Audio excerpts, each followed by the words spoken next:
Continuing, experience is said to be the best teacher.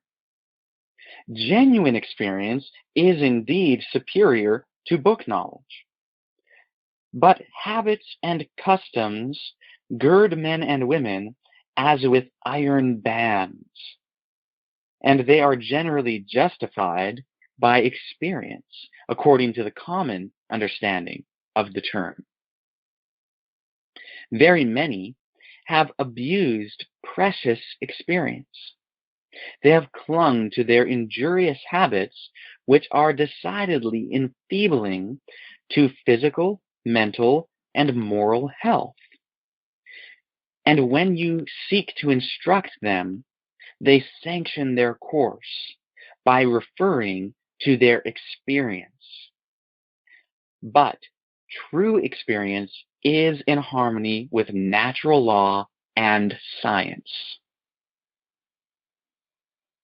Again, Ellen White here is so strongly advocating materialism and science. It will not do. We will be so very hypocritical and contrary to inspiration if we continue to discard science and go by our experience. I want to read this paragraph again and make some comments on it. Experience is said to be the best teacher. Genuine experience is indeed superior to book knowledge. In the form of this statement contained in Christian Temperance and Bible Hygiene, Ellen White changed the word book to theoretical. Genuine experience is indeed superior to theoretical knowledge. And I can see why she made that change, because here the contrast seems to be between genuine experience and book knowledge, as though you could not gain genuine experience through books. But in fact, you can do experiments which involve books and have, genuine knowledge and genuine experience based on that.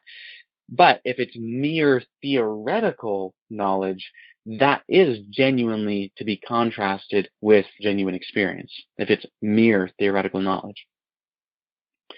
In any case, it's very important to realize that Ellen White is drawing a contrast between genuine experience and experience according to the common understanding of the term. Habits and customs gird men and women as with iron bands, and they are generally justified by experience. So people justify their habits and customs by experience according to the common understanding of the term.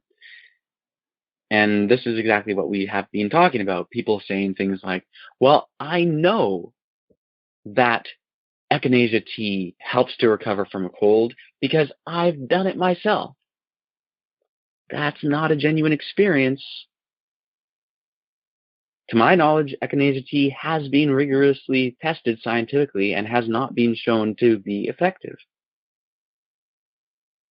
Everyone can check into that for themselves. It's just an example. But the point is, we should not rely on the fact that we went through a circumstance, did something happened, and use that as justification for our habits and customs. Let us no longer use our experiences as justification for our habits and customs. Ellen White is clearly counseling against that. I'll read the statement again. But habits and customs gird men and women as with iron bands, and they are generally justified by experience according to the common understanding of the term. Okay, so Ellen White is clearly counseling against that. So let's keep it in mind. Let's determine to never justify our habits or practices by our experience. Continuing, very many have abused precious experience. They have clung to their injurious habits, which are decidedly enfeebling to physical, mental, and moral health. And when you seek to instruct them, they sanction their course by referring to their experience. I want to give an example of this in my own life of something that I did and which I justified by my experience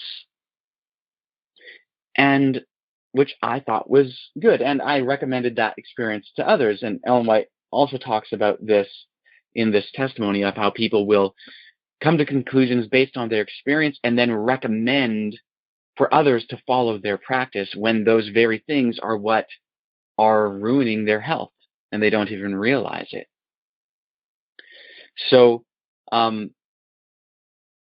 quite a while, I thought that grapefruit seed extract was really a great thing. Like, I really thought that it was like, oh, this is awesome. Like, it's natural and it's supposed to have antibacterial properties and so on and so forth. So I went to my local health food store and purchased grapefruit seed extract and used it regularly. I would put it in water and drink it. And, like it was something that I would use on a regular basis. And I thought that I was benefiting from it. And then when learning these principles contained in the testimony which we are reading, I realized I don't have a scientific basis for believing in the efficacy of grapefruit seed extract. So let me do some research and find out if there has been any scientific experimentation on grapefruit seed extract. And it turns out that there has been a lot of scientific experimentation on this issue. And what has been found by many scientists working independently from each other, doing separate experiments, repeating them, etc., is that grapefruit seed extract has no antibacterial, antiviral, or antifungal properties at all. It is entirely ineffective against harmful bacteria, viruses, and fungus. But what they also found is that many, and in fact most, of the grapefruit seed extracts that are sold in health food stores and are available in the alternative health field are contaminated with a synthetic compound known as benzethonium chloride, which is a cleaning agent. Basically, it's a compound that's used in like surface cleaners and stuff like that. And it does kill bacteria, not just bad bacteria. And it is not safe to ingest. And in these grapefruit seed extracts, it is in uncontrolled doses. It just really depends on the batch. Sometimes it's a lot higher dose, sometimes it's a lower dose, but it's definitely something that's unsafe to ingest. And it's a bad thing that these grapefruit seed extracts with this contaminant are readily available and people are consuming them. What makes matters worse is that specifically when it comes to bacteria, it is very important to use antibacterial things rightly and wisely. To just randomly or whenever ingest antibacterial substances, especially if they are in uncontrolled doses, could result in awful things. The reason why is because bacteria develop very, very quickly. They reproduce very fast. And when you have a population of bacteria and you start to bombard them with antibacterial substances, what usually happens is that within that population of bacteria, some happen to have genetic mutations which make them resistant to the antibacterial substance. So you may take some sort of antibacterial substance and wipe out, let's say, 98% of that bacteria population, and maybe it was actually harmful bacteria and you actually start to experience some sort of benefit. But then that 2% is left over and they were resistant, and now they reproduce and pass on that mutation which was resistant to that antibacterial substance. And now you have a whole population of bacteria that are resistant to that antibacterial substance. Now what are you going to do? This is why antibiotics need to be taken all the way. Science has found with certain antibiotics, when someone has a bacterial issue, that you need to take this dose this often for this period of time. And you need to take it for like the entire prescribed amount, because if you don't, you risk not killing all the bacteria, and then that small leftover population with the genetic mutation that's resistant to the antibiotic, that little population will then reproduce, and now you can't use that same antibiotic in order to kill them.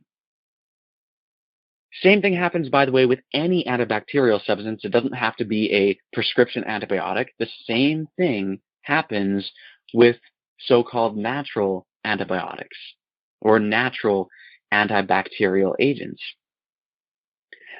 But at least with prescription antibiotics, it has been scientifically verified, and it's a very controlled dose, and you know how long you're supposed to take it for all the bacteria to actually die.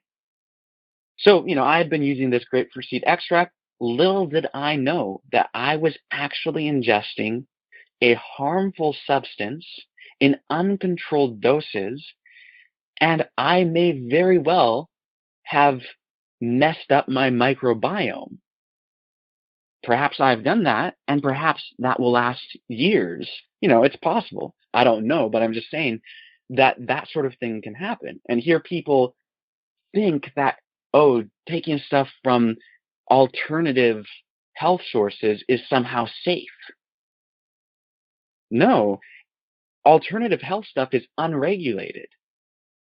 And very often, when supplements and products sold in the alternative health field are subjected to scientific investigation, they often contain substances which are not on the label, and sometimes those substances are harmful. That's bad. That's really, really bad. So if someone goes through experiences which lead them to favor alternative medicine, they may become invalids and ever remain invalids because they refuse to believe that their experience is not valid. And that's a very, very sad thing. I'm very sad that my experience, I'm sure, is probably mild compared to the experience of many. But what this shows is that it pays to verify things. And how do we verify things? Not by our experience. You may take something and actually receive some sort of temporary benefit, but do you know the long-term impact on your health? And how will you know? Scientific experimentation. For a drug to even come to the place where it is allowed to be given to individuals, to human beings, it has to go through years of rigorous scientific investigation and tweaking and all these things, years and years before a drug will be approved. That's very important. The same is not the case in alternative medicine. Things in alternative medicine are left to experience, and that's why When you seek to find out, oh, is this remedy good or bad? What you find is reviews. You find anecdotal stories, people relating their own experiences. And if you read of people having lots of positive experiences, you tend to think that this is good. Testimonials, exactly. Testimonials are not to be relied upon. That's so contrary to the counsel given through Ellen White, to rely upon testimonials.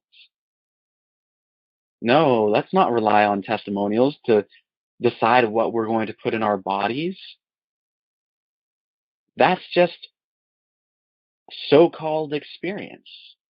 No, genuine experience is knowledge derived from a variety of careful experiments that are in harmony with natural law and science. So let us not cling to our so-called experience. Let us instead cling to natural law and science. And let us be as resistant to anything which is not backed by science as we formerly have been resistant to that which is backed by science. Because often we have conspiratorial thinking and we have political thinking which pulls us in the direction of viewing science and scientists in a negative light. But those perspectives, political and otherwise, are most often founded upon experience, which is not a reliable guide. We need to, I'll put it like this: death to anti-science perspectives. We need to put a death to that. We need to kill those types of perspectives in our own minds. We need to be totally done with our own anti-science jargon, whether verbalized or just internal within our own thoughts.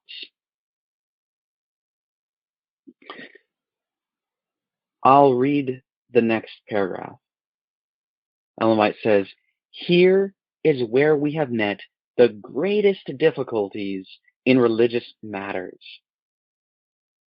The plainest facts may be presented, the clearest truths sustained by the word of God may be brought before the mind, but the ear and heart are closed, and the all-convincing argument is my experience." Now, actually, I'm only going to read that far in the paragraph. The reason why I wanted to read that is to highlight the point that it's not just about health. Health is very, very important, and we do need to apply these principles to health, but it also goes to everything else. Ellen White mentions religion here, but notice she's taking this principle and she applies it to another area of life. That's what we need to do.